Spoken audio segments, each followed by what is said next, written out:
Hello everybody, this is Brandon with Little NC Farmer, and hope you're having a great day today. And it's hump day, February guess it'd be the 10th if I've got my calendar right, my mental calendar.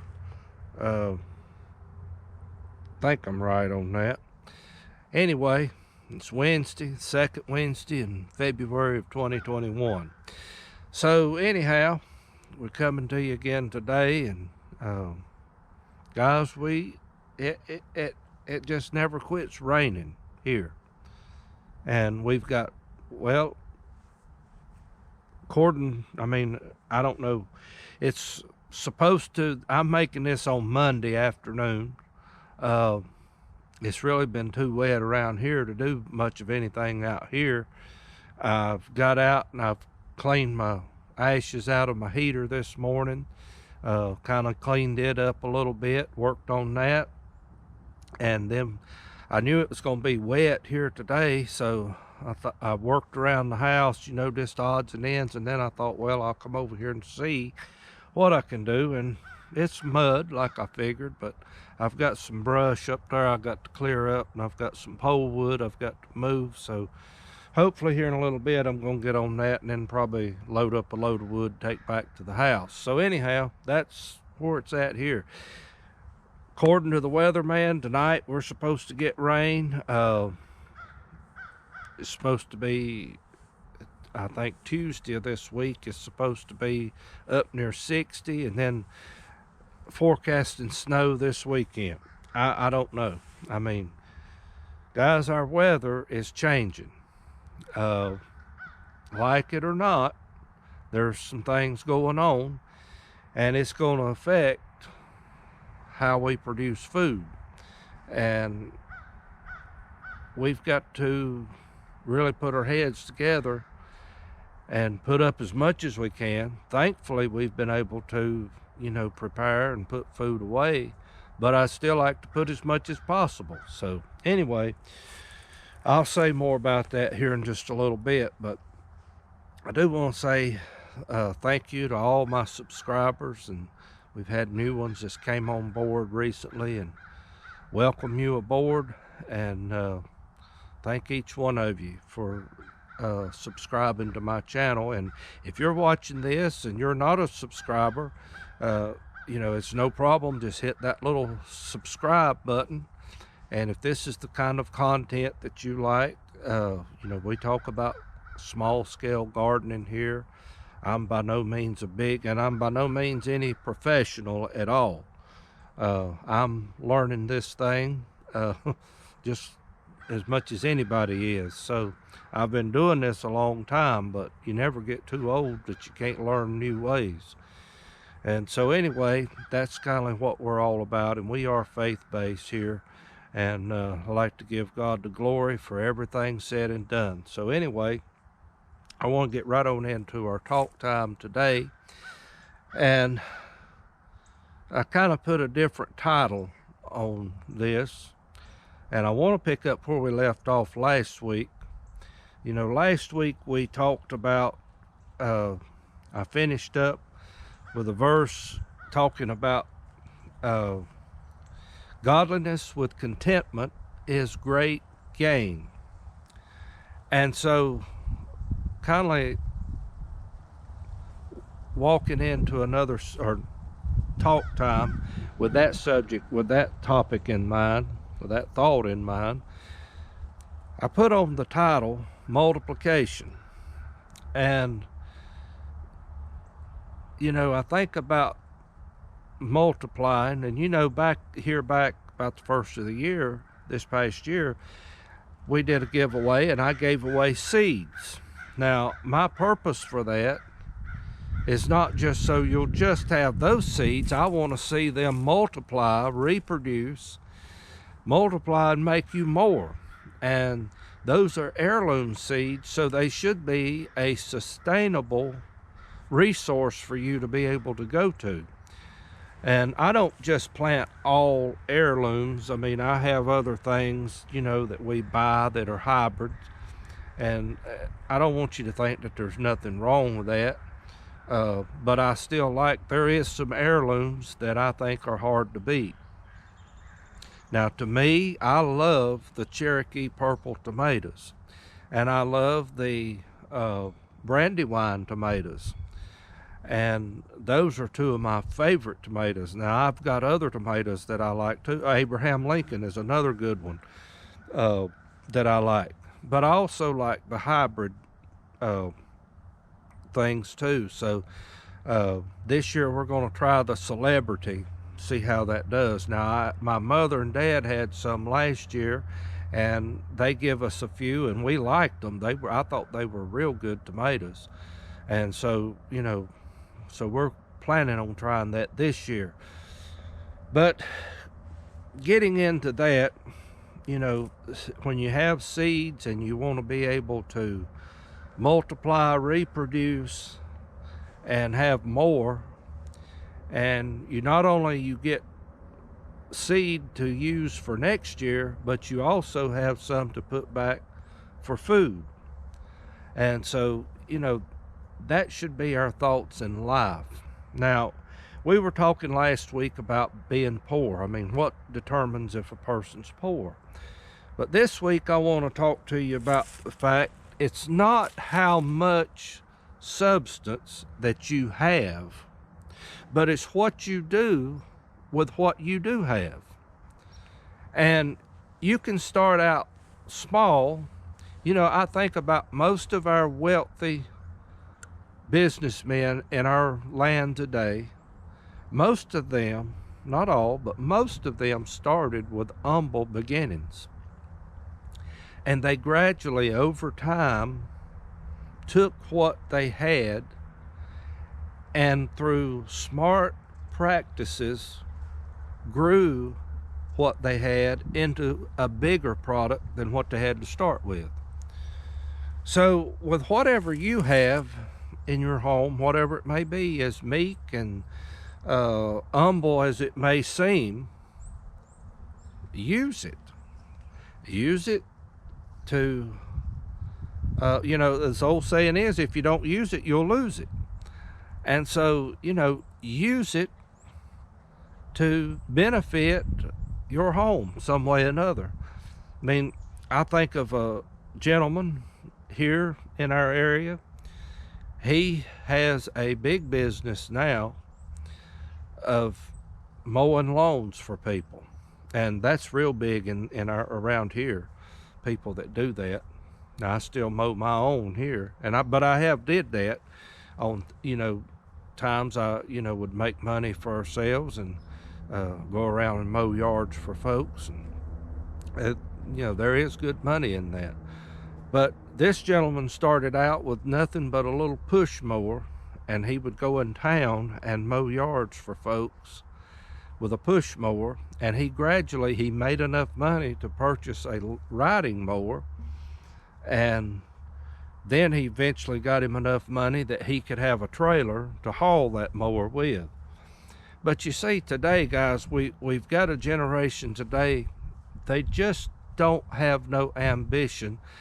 I go back to that old word we used a while back, gumption, to get up and a drive to make them do anything anymore. They're sitting around now with their hands out, and see, with what our people are doing now, they are wanting to just hand out money left and right to folks, no questions asked, nothing in return for it, just hand it out. Guys, there is an end game on that. I don't want to get involved. That's a whole nother topic that I don't want to open that can of worms today, and I don't know that I really want to. But guys, there's no incentive to do anything, and be rest assured that that free line that is being handed out, it's going to come to an end, and it's going to be an abrupt end that people's not expecting. There is a reasoning behind that and why that will happen. I don't want to get in, I just don't want to get in. I'd love to, but I just don't want to get into that today. but it has a reason. I remember in 5th grade, I had a teacher that stood up. A young man was there in the class, and he was talking about his meal that, we had at the schoolhouse in the cafeteria. He said his was free, didn't cost him nothing. And the teacher stopped him dead in his tracks. I have never forgot this. And that's been 30 some years ago, or longer. That's been longer than that, almost 40 years ago. But I have never forgot this, because I remember she stopped him dead in his tracks, and she said, "Young man," she said, "that meal may not have cost you anything, but," she said, "somebody somewhere paid for that meal." She said, "There's nothing in life free. Somebody somewhere paid for it." I have never forgot that after all these years. And we've got a generation now that don't want to work. They just won't. They think they're entitled to have everything give to them. I hope I never get that way, because I want to work for what I have. But anyway, getting on into our subject here, I want to be able to take. It's just like I'm sitting here, guys, and I'm looking at this field. It's barren right now. It's not producing anything. Kind of got me wondering if I will get to produce anything.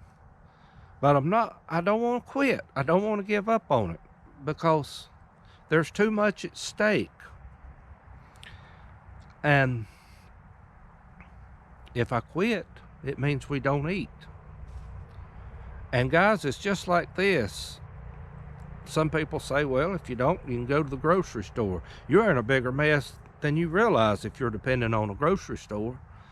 Because, guys, it's not just here that we depend on the weather, the climate to be right, to be able to grow a crop.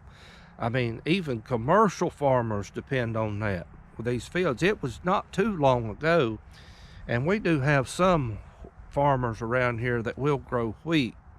I think it's primarily used probably for animal feed. I don't know how much of it is actually used for bread consumption. I'm not really sure on that, but we do have some farmers here in this state that grow wheat. And I remember a few years back, down east of here, that they had so much trouble they couldn't get their combines into the field to harvest the wheat, and it actually sat in the field and spoiled because I remember riding by one field and they got the combine stuck. I mean, it sunk, guys. It sunk. It was down in the sandhills here, but it sunk to the axle, and I've never forgot that. And I feel for farmers. I mean, our farmers suffer like people don't have a clue, and a lot of them are getting aggravated and they're getting out of it. And guys, if we lose our farms, if we lose the American farmer, we're in bigger trouble than anybody realizes. And so I want to salute the American farmer, and I want to say thank you for your hard work and your sacrifice to provide, whether it's, you're raising poultry, cattle, swine, or pork, or you're growing produce, corn or vegetables, wheat, whatever it may be. I want to say thank you for your hard work.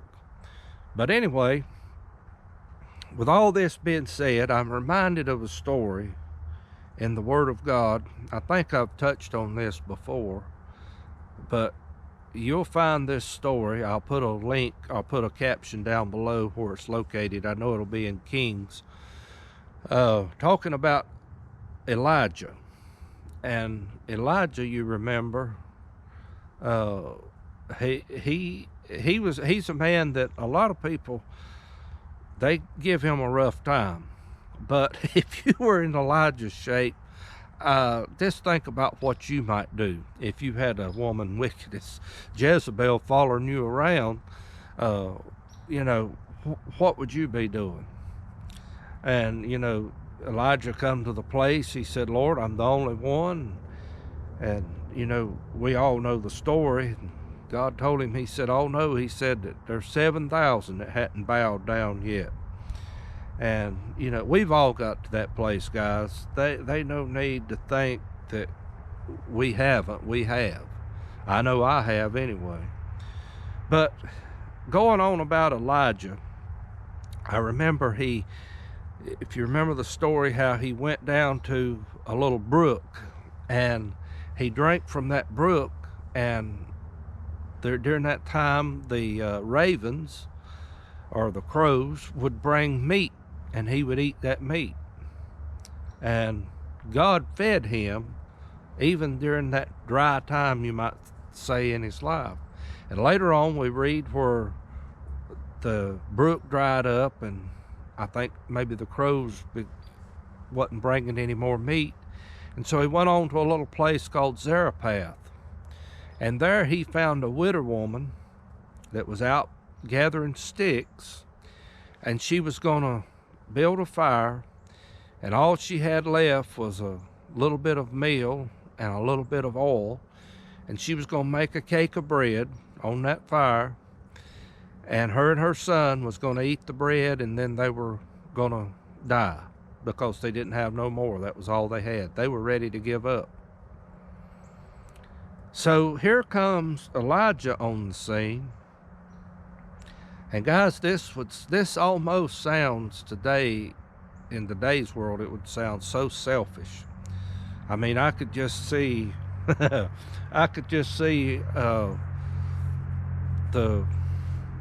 news outlets jumping on this one, and it would be headline news for sure. But Elijah tells this woman, he says, okay, he says, you go and make a cake for me first, and then you and the lad make one for you and the lad. And it says, it kind of sounds like Elijah was selfish on that part. But nevertheless, she went and did what Elijah told her to do. And the Bible said that the cruse of oil never run dry, and the barrel of meal never did waste, and they did eat many days, simply because she obeyed the man of God. And I think obedience has a whole lot to do with a lot of things. But guys, they eat. And God multiplied what they had and sustained them. And you know, that's the thing about now. And like I say, I hear a lot said about God's hand being removed. And I was thinking about this the other day, even a lot of churches today. I think God's pulled his hand off of the individual churches, not as a whole, but individual churches. And they don't even know it. They're going through the motions. They're, you know, doing their little things. And you know, the Bible even talks about judgment must begin first at the house of God. Well, where is during all this that's going on, what's really being attacked right now? I mean, I thought about it. I watched this past week. I didn't watch none of it, but I observed where people were packed out going to the big Super Bowl. And, you know, that was okay. But for people to safely gather inside of a house of worship, that's somehow frowned on and considered wrong. Now, don't get me wrong, guys. I think we ought to act with some common sense during this time, because I believe this thing's real. Some people may not, but I just know that people are getting sick. People have died. People literally have died from it. I question how many, the total that they say have died, I question how many actually did, or if it were from other causes. But regardless of whatever, I do believe it's a real. Man-made, possibly. And, you know, planned. That's all I'm going to go into there. But, you know, where has the judgment really took place at? Where has, and a lot of people are content. They're content sitting at home, looking at it through the computer or whatever. That's not the same to me. I love to be able to gather in God's house to worship.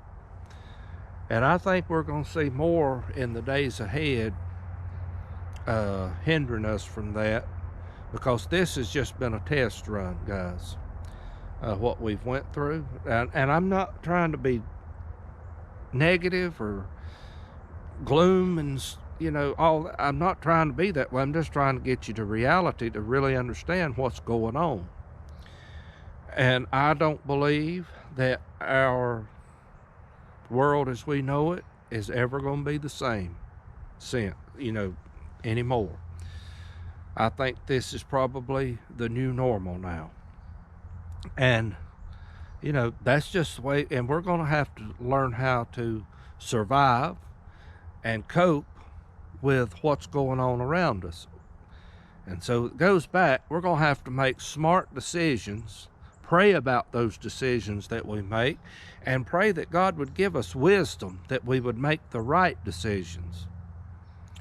And I know I'm kind of getting a little bit off topic here, but anyway, so that, guys, we could be able to provide for our homes, provide for our families, provide so that we could have food to eat, a place to stay, clothes to wear, so that we can have all those things that we need to sustain. And it's not no one's else's place but ours. You need to understand why our establishment, our government, however we want to say it, you need to understand why it was put here. It was not put here to hand out dollar bills to everybody. That's not the purpose of it.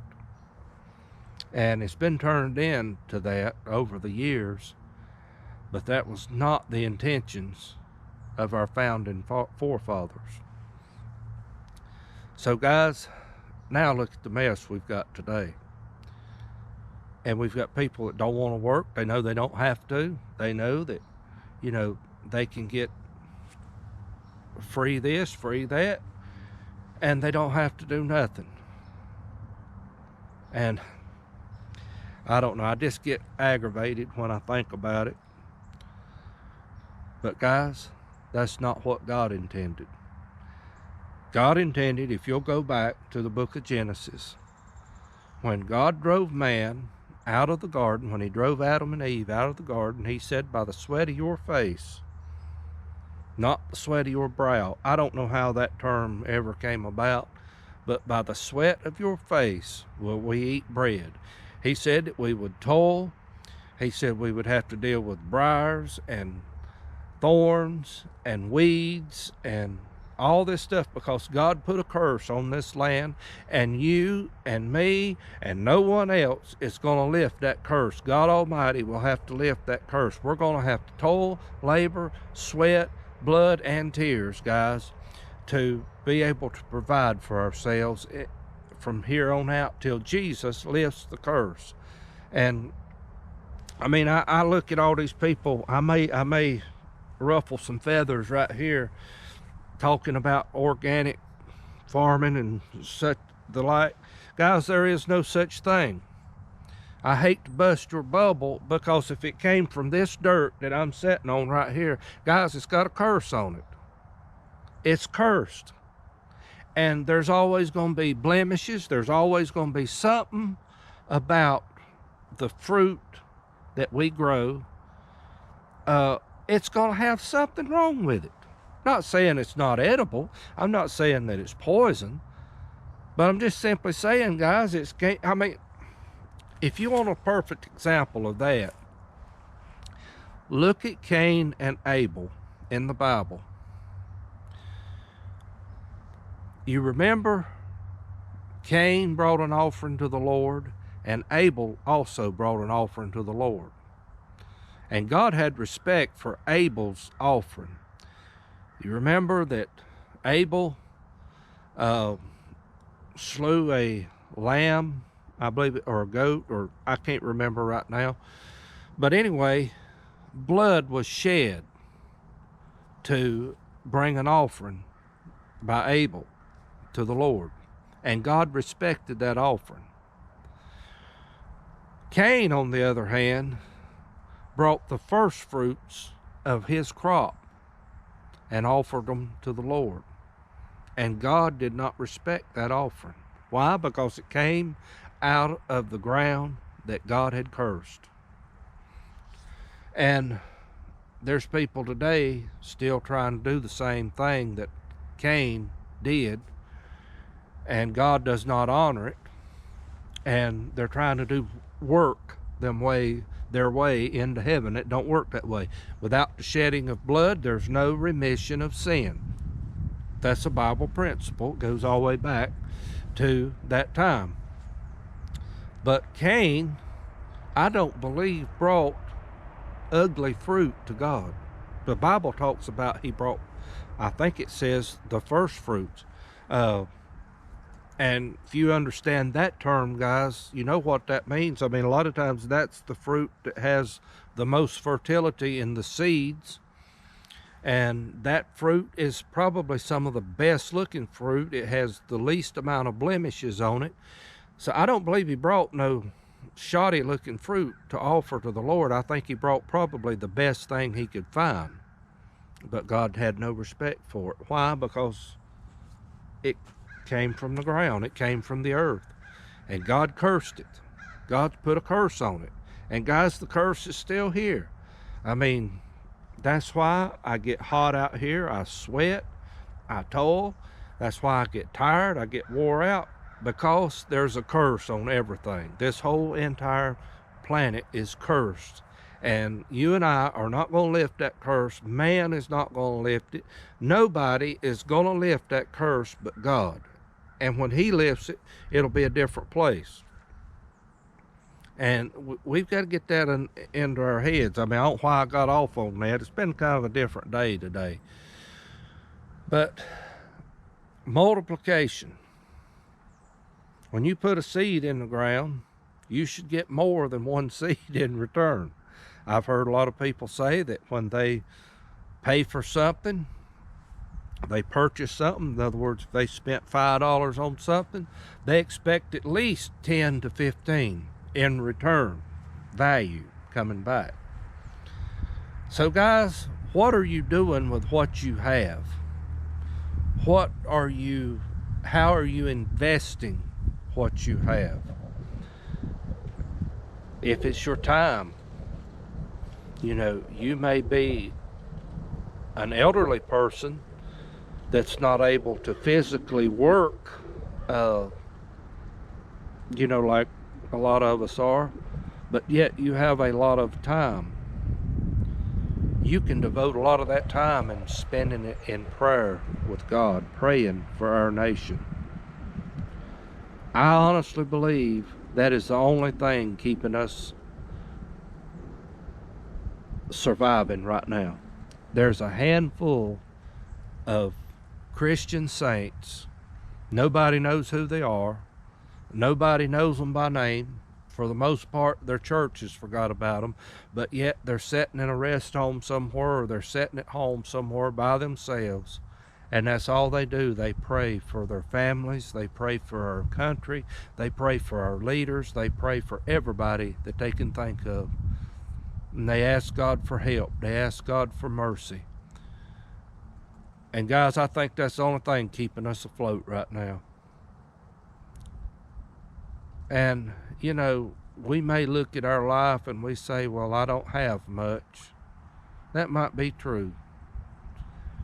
But are you using it to bring glory and honor to God? You see, just like Elijah, that little segment in time, God saw fit to have it recorded into the Word of God so that God would be glorified and lifted up. See, Elijah didn't have nothing to do with that barrel of meal not running dry. God did. God filled it back up. And you and I, They've been a many times I've went and I've got what I thought was the last little handful out. But yet, somehow or another, God manages to put more back in. And I've seen that in my life so many times with me and my wife over the years. And God's kept us afloat. God's kept us above water. And if you can say that, guys, you can say a whole lot. So, guys, I know it's been kind of a scattered day today. It's been different. And Lord willing, we'll pick back up on the same topic next week. But I've got to get off. I see my timer's running up to about 30 minutes. And so I've got to close this out. I don't like it to go over that long. But anyway, guys, think about that. What are you doing with what God has given you? Are you using it to better yourself and to glorify God? Or are you just wasting it? Think about that. I appreciate your time. I appreciate you listening to me today, guys. Y'all have a great week. Stay safe. And until the next time, thank you from Little NC Farmer.